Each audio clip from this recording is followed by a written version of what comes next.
Hello student, in class 10 science chapter 4 carbon and its compounds. In this video we are going to discuss about bonding in carbon, covalent bond and covalent compounds. First, occurrence of carbon.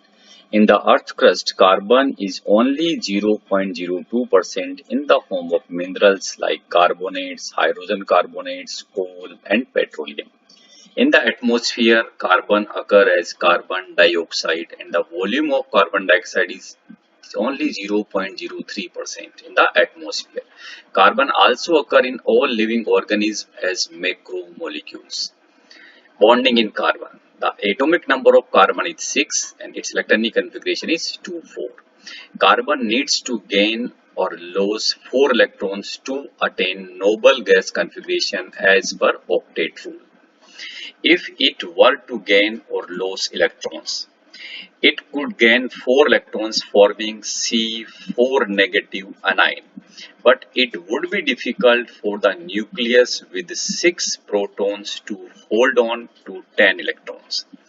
It could lose 4 electrons forming C4 plus cation, but it would require a large amount of energy to remove 4 electrons. That's why carbon will not lose or gain 4 electrons to attain noble gas configuration. Carbon overcomes this problem by sharing its valence electrons with the other atoms of carbon or with atoms of other elements forming covalent bonds. Now we will discuss what is a covalent bond.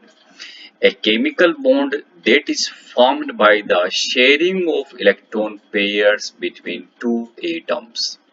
The shared electrons belong to the outermost shells of both the atoms and lead to both atoms attaining the noble gas configuration. For example, each hydrogen atom has one electron in its outermost shell.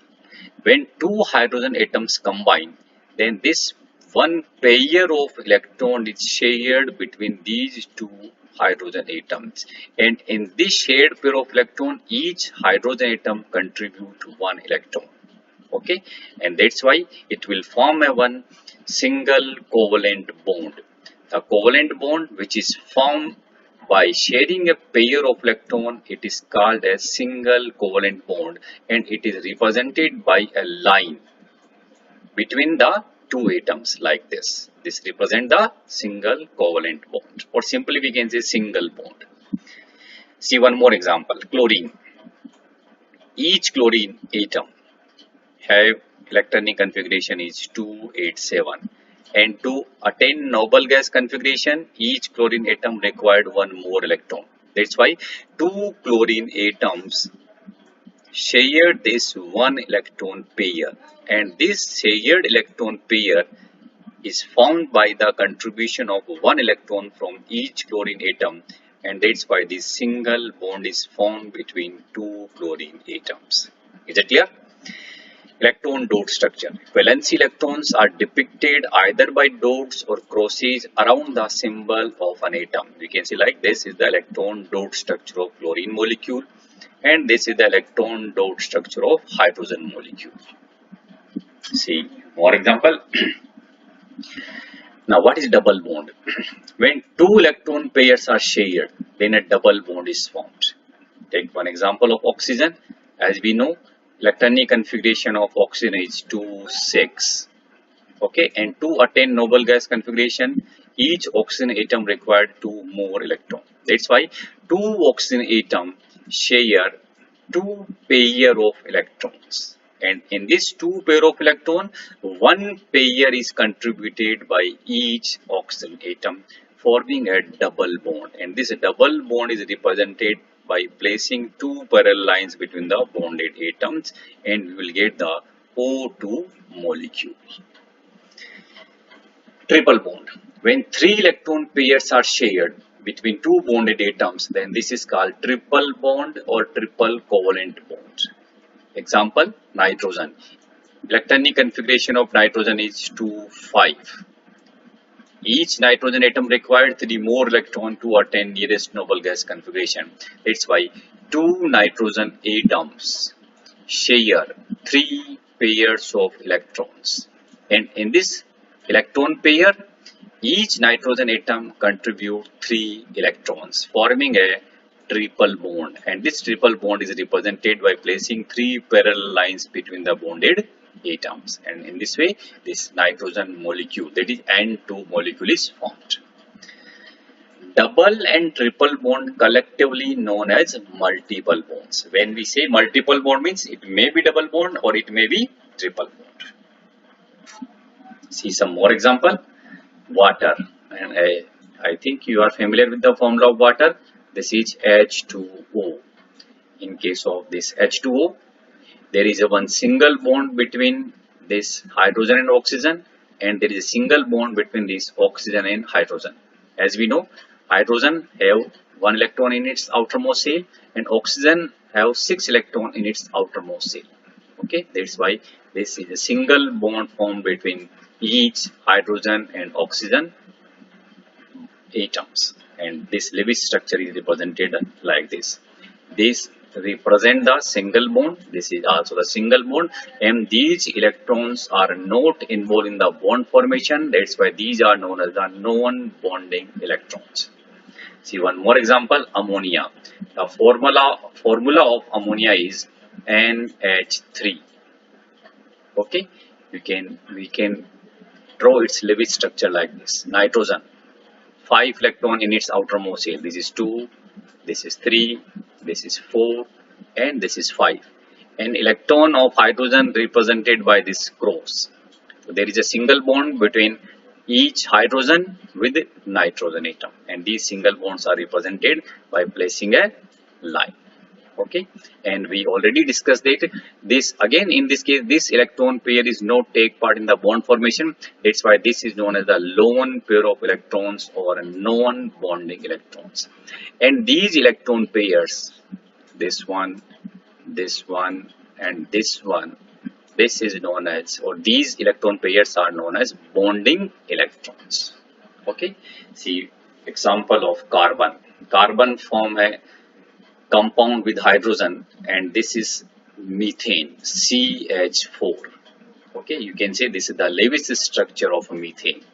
Carbon, 4 electron in its outermost shell. These are represented by these crosses. Okay, and this each electron will make a single bond with each hydrogen atom. Okay, this electron pair, this is a single electron pair, this is again single electron pair, this is single electron pair. That's why this is a single bond.